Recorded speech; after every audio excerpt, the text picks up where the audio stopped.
sister really wanted to come and attend this one. So anytime he may be joining us, he has been caught up by something else, but we're expecting him anytime he will join us, but we will proceed. Like we said, that we are not going to take a lot of time with this program, but I think introductions are very important. We'll start with the members from the press. We need to know who is here and who has come from the press. Just a quick introduction, your name and your media house. Starting from those who are seated. Okay, thank you. The chief from Madison. I'm from Daily. Good morning, everyone. Good morning, everyone. Good morning. Thank you. Good morning. I'm Samantha Ustari. I am a reporter and anchor at SlyMedia. Good morning. My name is Kuda. Morning, I'm Columbus Mapuga. I'm freelance journalist. Okay, thank you. Our colleagues with cameras. My name is Wesley Chigonimbe Matila. Okay. Nerasta Malimba ZTN. Anita Powell, VOA. Robert of Money, SlyMedia. Okay, thank you very much. I think we are also with people from NBC. They say they are coming. Probably they are here. We request that may you please register. There are some material that we need to send you an email. Quickly, immediately after this, we'll send you some material which will be presented. So thank you very much. I think at this point in time, I will kindly also proceed with introduction on our side. In the middle, the man in the middle is our clinical director, the AJC Malpractice. Don't go into the name. Full name, I just know AJC. Like what we see. Yeah. We send an email, but aspect Jacob. Okay.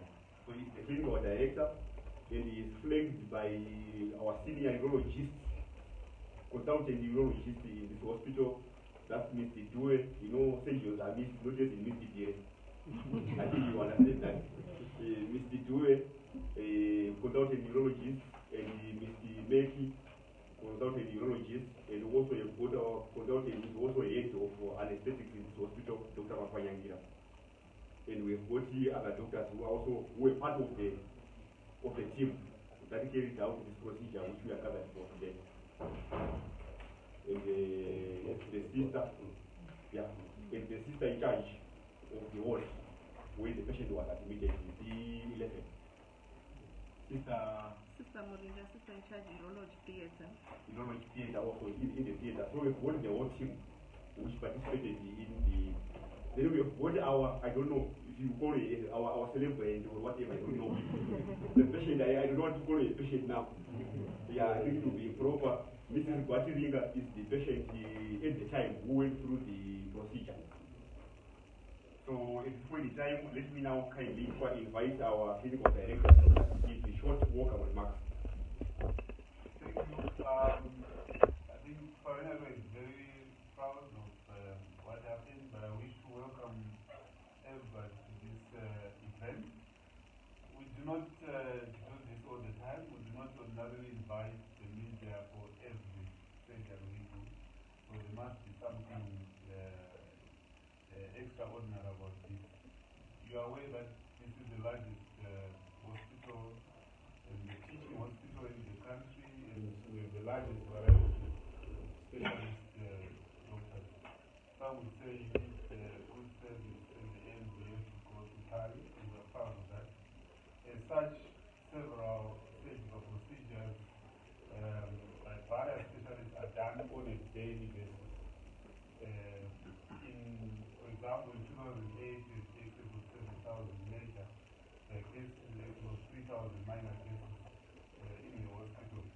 However, this one is a very significant case in the sense that the experts who advise it's breaking some records in terms of publications and journals in the world. We therefore consider this to be of utmost public interest, and this is the reason why we called the meeting.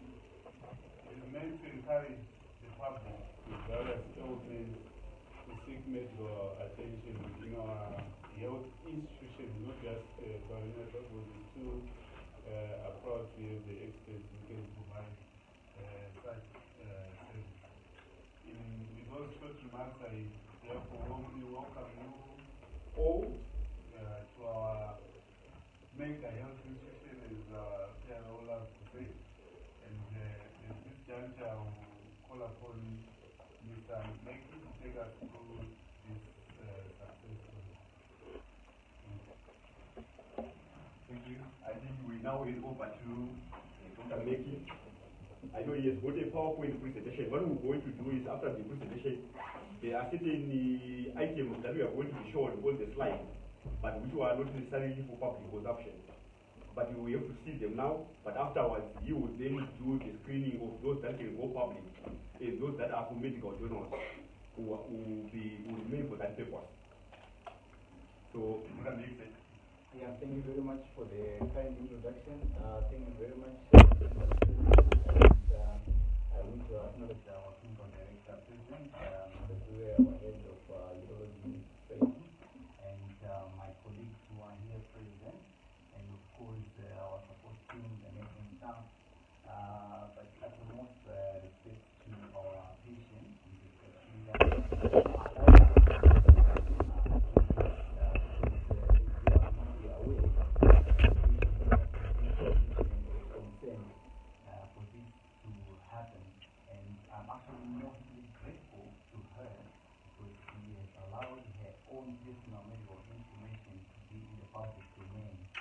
However, she has recognized the utmost importance of this information to the general public, as a lot of patients or a lot of people are suffering in their homes. They are scared, they are not sure what's going to happen to them. So she is a wonderful success story, which we wish everyone to be aware. Yes, the records are being broken, but unfortunately it's not a 100-meter event.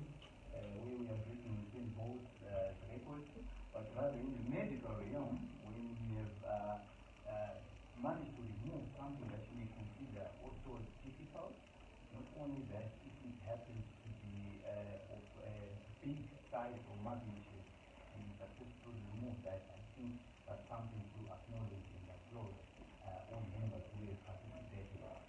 So I'm going to put up our presentation, take you through the case so that you may understand the perspective and you may record what you wish. So for this moment, I need to go to the front, but everyone can view on the screen. Thank you.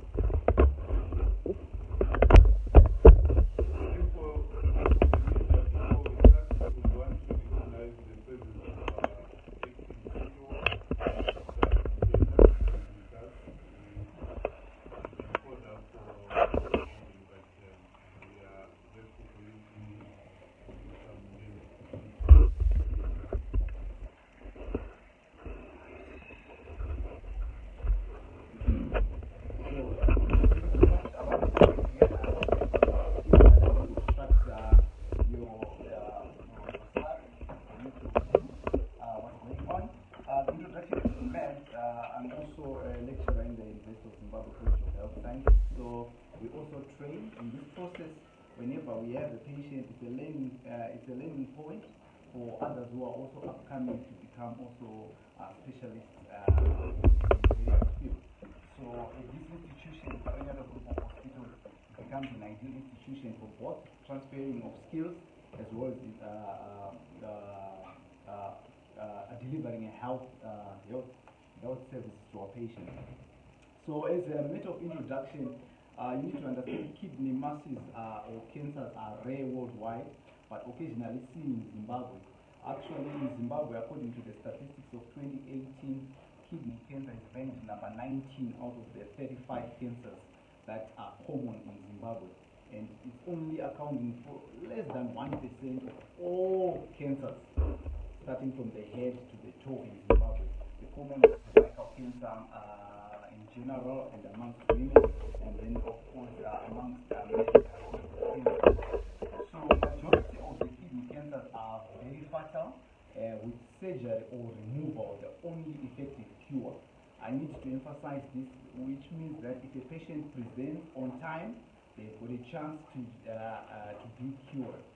Now, surgical removal of these kidney tumors or masses when they are big is also associated with severe blood loss and sometimes injuries to adjacent organs.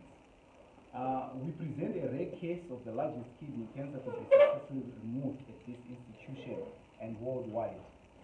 So for you just to understand that perspective, you can see that the kidney is actually enveloped inside, and surrounding it are a lot of organs: the pancreas, the stomach, the big bowel or vessels, and then of course there are the two big main vessels which scare everyone.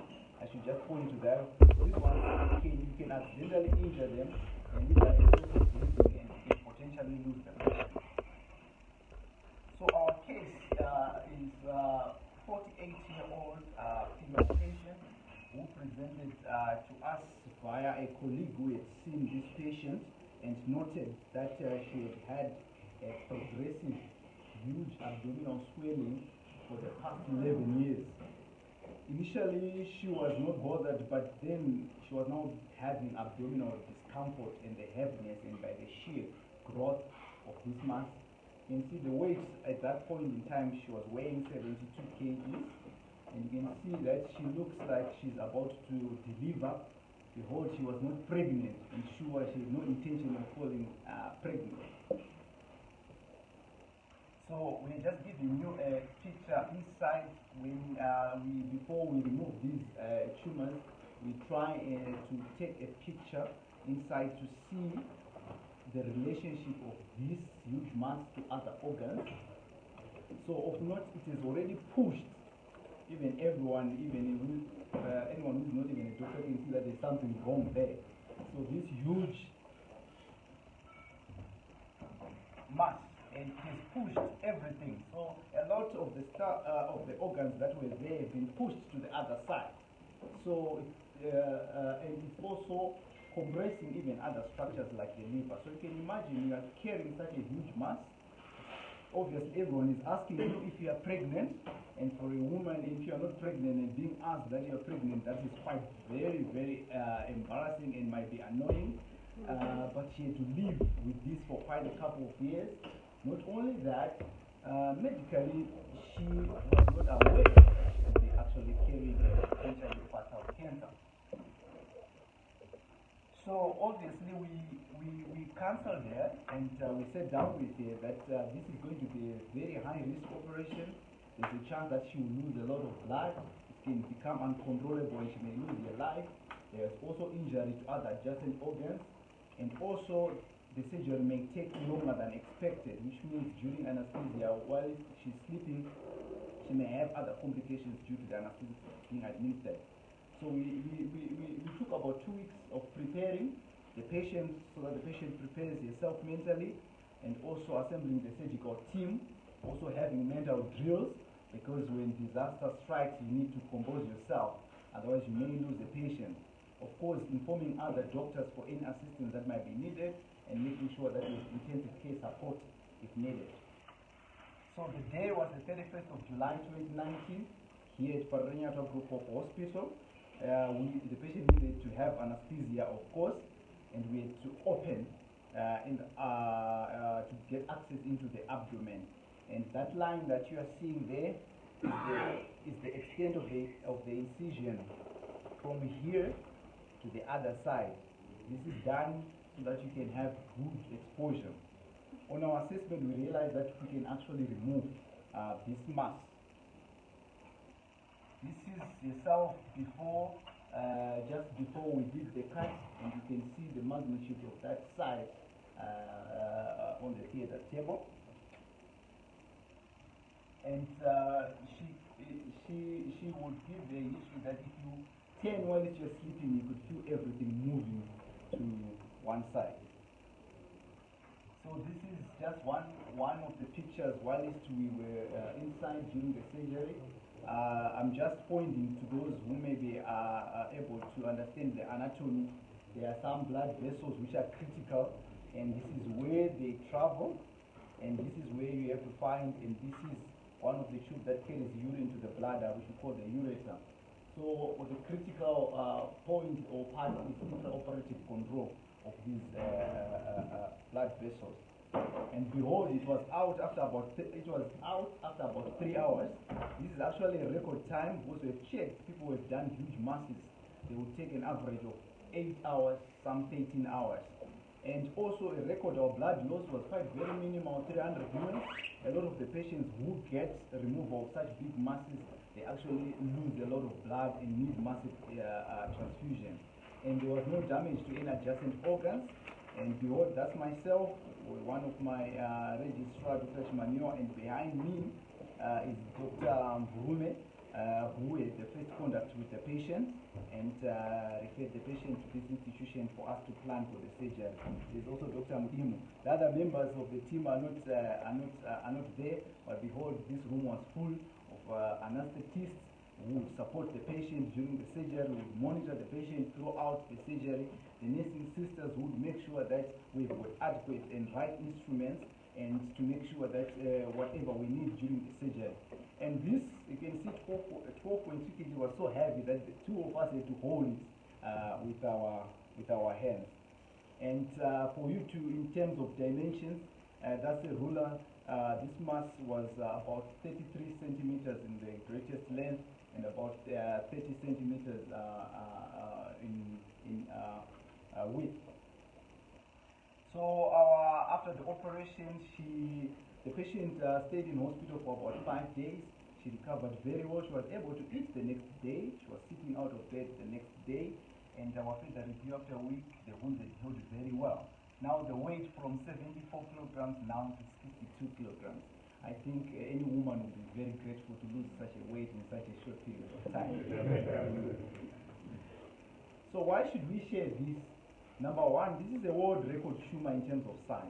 This is the largest so far removed, and the case that we have, maybe that was holding the record was the case from Japan, led by Professor Kazumi, and this was published in the International Journal of Urology in 2009, and their mass weighed 11.5 kilograms. This operation was done in our own Zimbabwean institution by Zimbabwean doctors. I think this is quite a very important message that we are able to deliver public health care to our patients in a public setting. And members of the public should be assured that surgeries like this can be done. We've had a lot of reports of patients traveling all the way to India. It's a lot of money, a lot of time, both for the patient, both for the country. A lot of the Minister of Finance highlighted that about $4 million US was spent last year for tourism, medical tourism, which means patients are spending all their money, and the government is allocating forex for patients to travel. She could have chosen to go to India, it's her right, but you can imagine the time, the amount of money, and the amount of resources that have to be put. So we believe that with the support in the ministry, resource allocation, we'll continue to deliver success stories like this. So my special thanks obviously goes to the operating team. I've listed some of the names there. The space I couldn't obviously put. All of these members are Zimbabweans. They are locally trained, and they've improved their skills by visiting other institutions where they do these things. And this is our proud Zimbabwean story. So thank you very much to everyone and for the support. We believe and hope that we will continue and endeavor to deliver the best that we can to our patients. And with this, that concludes the presentation of the case. Thank you very much.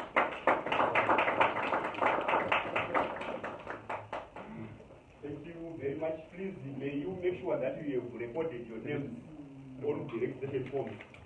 So that make you will be working on just removing some of the material that you said you will be for medical journals.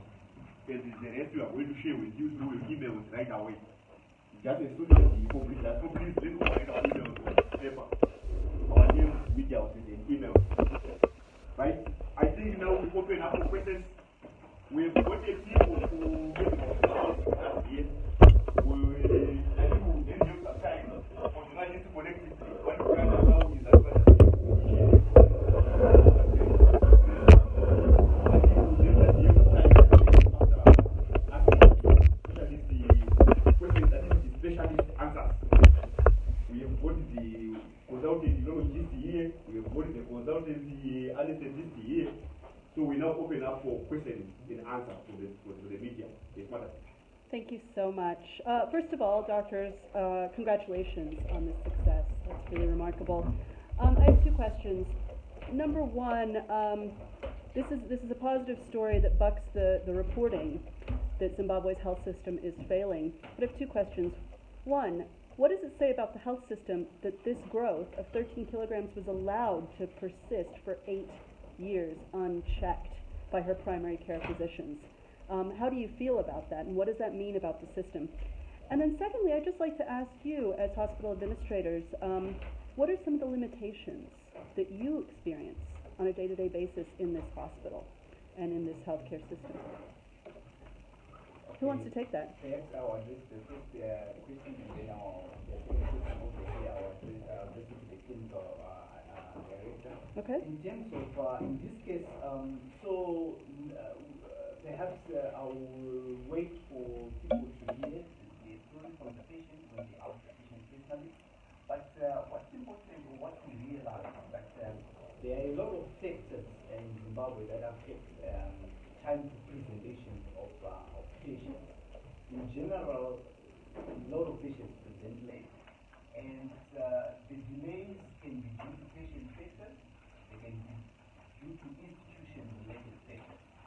Obviously, in this particular case, you will find out that personal decisions have to be taken, and the fear of the unknown is always a big factor. The reports that would have come in the media about institutions delivering maybe what we call mediocrity or poor health delivery can also make patients think differently about having their surgery done at these institutions. So I just wish to point out there are a lot of factors, but some of them, at least we are addressing them today, and these are the patient factors that patients need to have the confidence in the system, and this is the case in point, that the access are available to do the surgery, and any patient can come into the institution, and there will be help. A lot of doctors amongst here and others here put sacrifices to have this surgery done and to go through. The other people now. Give me 1 minute.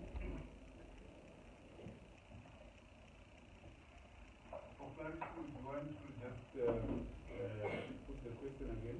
Sure. So as you are surely aware, there have been media reports of severe shortages at hospitals, of doctors and healthcare providers being discontented, of patients dying, of some experts warning of a crisis. I'm just wondering what you're seeing and what you need, in your view, to do more and to do better. I think the question speaks to the general state of our country in a way. I think you are aware that we are still a resource-limited country. Our resources are generally limited. What I can speak for, however, is that as we have seen, there seems to be a real commitment on the human resource side to still serve despite the resource limitations. Of late, even His Excellency has intervened to try to provide things that are still making the hospitals, whether sundry, drugs, and equipment, because it needs to be revamped, and all those efforts are bearing fruit in a way. In this specific case, I think we've shown that with the appropriate expertise and the commitment to human resource we could deliver. However, we are still definitely a setback in terms of the resources available to deliver all that we can. Thank you. Any other questions? Can we hear from the patient?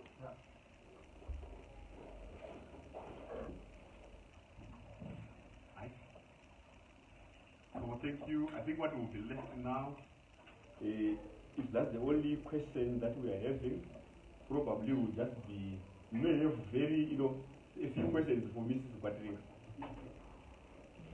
Not really two. Three. Yeah, three, just a few probably.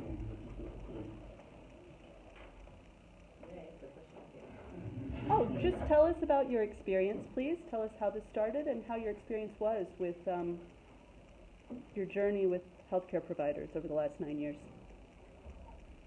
When it started, I wasn't really sure where. I discovered to the last and the things were being hectic in the country. And I wasn't sure. There were so many fears. And there were so many changes happening in my life. They just pushed aside that I will wait, then I will look at it. Then towards the beginning of this year, then I made a decision that I had to do something. I had to fight this, find out what exactly was wrong, went for CT scans, looked somewhere for help. It was a bit expensive. Then when I went to see Mr. Bolome, he really helped me. He reassured me that Parenya is the best of the opportunity, that I would get my help here. I have so many fears. I told him I wanted to go to South Africa. Well, with the records that you put, the news that you bring out outside about Parenya, they leave a lot of doubts, especially if you're sick. You really reassured me, said it more, once said twice, that if you go to I'll pass the word to my friends. I have colleagues who can help you. We have the best of everything here in Zimbabwe. After such reassurance, then I decided I had no choice since it was expensive to go outside the country. Then I came here. But even before I was admitted, I paid a visit to the hospital, moved around in the ward, trying to see what exactly is there. Sometimes you reporters, you do us a disfavor. Maybe things are not exactly well in the country, but the good things should be published, especially for those who do not have enough resources. They need to know that something is being done, that at least in Zimbabwe you can still get the help that you need. Can I ask you, ma'am, why your doctor, your primary care doctor, didn't flag this as urgent for the past 8 to 11 years? I had so many fears. So I was not willing to come. I was very much upset. And I take it just to be something, it was something minor. Especially after the child in 2010, I thought, this thing was just to be something on its own. So I had so many fears. About? About my health, I was afraid. What if I lose my life? What if this? I was afraid. What has made you change? And when you are pointing to really As you saw from that picture, my tummy continued growing. 2019, it was really bad. And my young son continued asking, Mama, what are you going to do? Why don't you do something about this? My friends are always asking me, is your mother going to deliver? You have your baby at home. That pushed me to do something. That's why I started beginning to my family. But the cost outside there. Maybe you can take us through as well pain. Surprisingly, I didn't feel any pain. There was nothing. I had no pain. I could still carry out my duties. I was fit. How has the aftercare been? I'm in good hands. I'm okay. I'm recovering. Suppose we are going to get this services out of the country. How much do you need to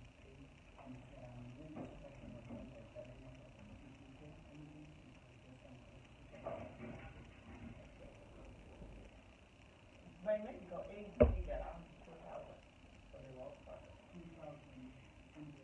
other 2 years. If I was to go to South Africa, I have a brother who is there. He was going to be all the time. But personally, it was beyond my affordability. You have no idea of how much it was going to cost? No.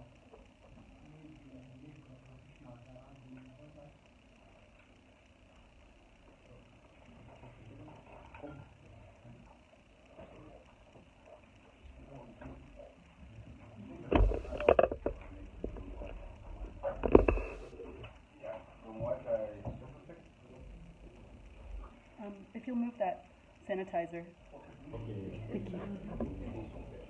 Yeah. Oh, okay. Thank you. In South Africa, where she wanted to go and where I decided to go, I decided to find out it was going to cost me around 11,000 US dollars. So we can imagine it could be translated to rand, whatever. It was supposed to cost me 11,000 US dollars. That's why I always discussed it.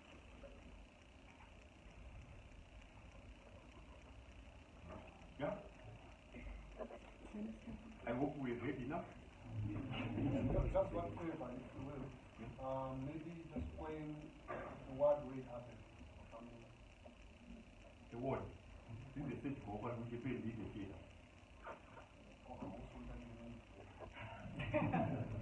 But just me, Just sister, is it possible? We have any vacant theater where we just film, just where sorry, pictures of a theater which is not in use.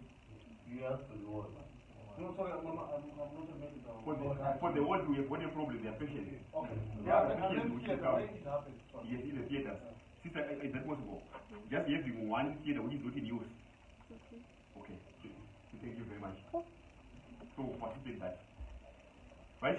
Ladies and gentlemen, I think you agree with me that this was worthwhile. I have, you know, you've got our group of supporters. I agree with them.